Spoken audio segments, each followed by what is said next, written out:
Jeff മേക്കിനെ പറഞ്ഞയച്ച തലയോലപ്പറമ്പിലെ retirement ഹോമിലേക്ക് ഒരു പുതിയ അതിഥി കൂടെ എത്തുന്നുണ്ട്. Diary Jerry.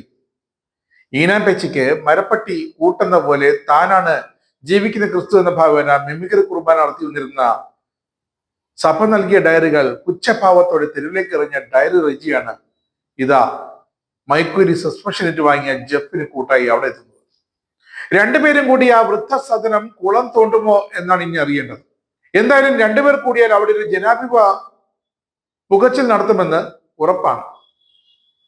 വിമത ടീമുകൾക്ക് നൽകാൻ ഒരേ ഒരു ഉപദേശം അവിടെ മുഖത്തോട് മുഖം നോക്കി ജപിച്ചു കൊണ്ടിരിക്കണം. ഒരു സ്ഥലത്ത് രണ്ടുപേരാണ് വേണ്ടത്. ഒരു ചെകുത്താൻ ഇരുന്ന് കരയുമ്പോൾ മറ്റേ ചെകുത്താൻ ആ കണ്ണുനീര് നക്കി കുടിച്ചോഴുമെന്നാണ് പ്രമാണം. പ്രശ്നക്കാർ ഇനിയും പിന്നാലെ വരും. ദയവ് ചെയ്ത് ഇത് അധികമണി രണ്ടുപേർ തന്നെ എല്ലാവരെയും കൂടി ഒരുമിച്ച് ആ തലയോലപ്പറമ്പിലെ കേന്ദ്രത്തിൽ കൊണ്ടുവിടരുത്.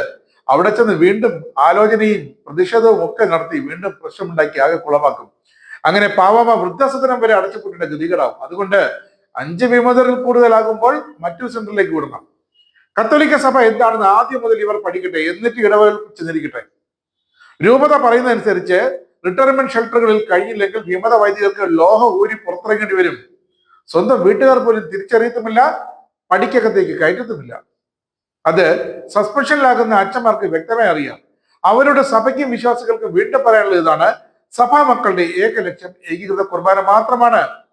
എറണാകുളം അങ്കമാലി ഇടവക ദേവാലയങ്ങളിൽ ഇടജനങ്ങൾക്ക് വേണ്ടി സേവനം ചെയ്യാൻ വരുന്ന പുരോഹിതർ സഭയെ തമ്മിൽ വെറുപ്പിച്ചും വിദ്വേഷത്തിന്റെയും വിഭാഗീയതയുടെയും വിത്തുകൾ വിതച്ചും തമ്മിലടിപ്പിച്ചും എത്ര കാലം ഇങ്ങനെ മുന്നോട്ട് പോകുമെന്ന് ഒന്നുകൂടി ചോദിക്കട്ടെ.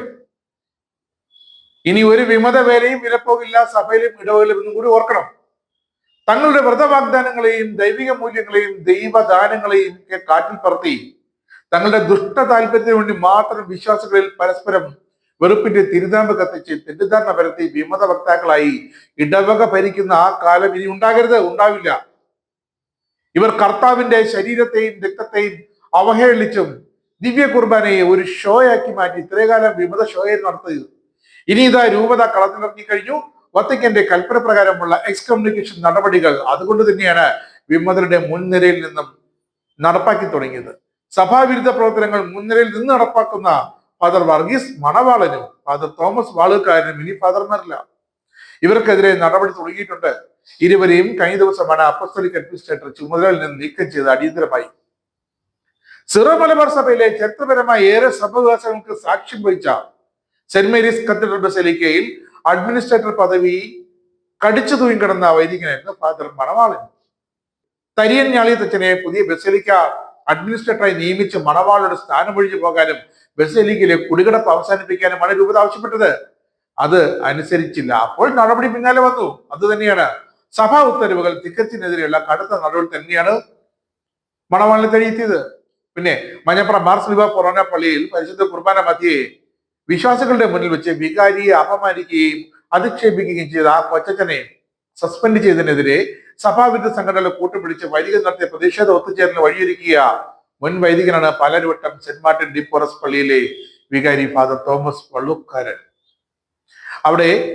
അവിടെയും അപ്പസ്തോലിക് അഡ്മിനിസ്ട്രേറ്റർ തന്റെ സർക്കുലർ പ്രകാരം വിലക്കിയ അനുവാദമില്ലാതെ ഒരു ഒത്തുചേരലിനും അനുവാദം കൊടുക്കരുതെന്ന് പ്രത്യേക കത്ത് കൊടുത്തിട്ടും അത് അവഗണിച്ച് വിമത വൈദികർക്ക് ഇടവക തുറന്നിട്ട് എല്ലാ സഹായവും ഒരുക്കി കൊടുത്തിയ ഫാദർ വാളൂക്കാരനെ സെന്റ് മാർട്ടിൻ ഡി പോറസ് പള്ളിയിലെ വികാരി സ്ഥലത്ത് നിന്നും എടുത്തു കളഞ്ഞു.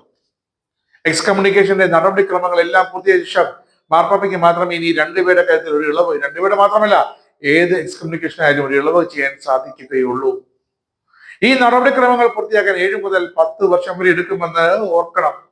അതുവരെ ഈ എക്സ് പാതിരിമാർക്ക് റെസ്റ്റ് ഹോമിൽ കാറ്റും കൊണ്ട് ജപമാലയും കയ്യിൽ പിടിച്ച് കഴിയും.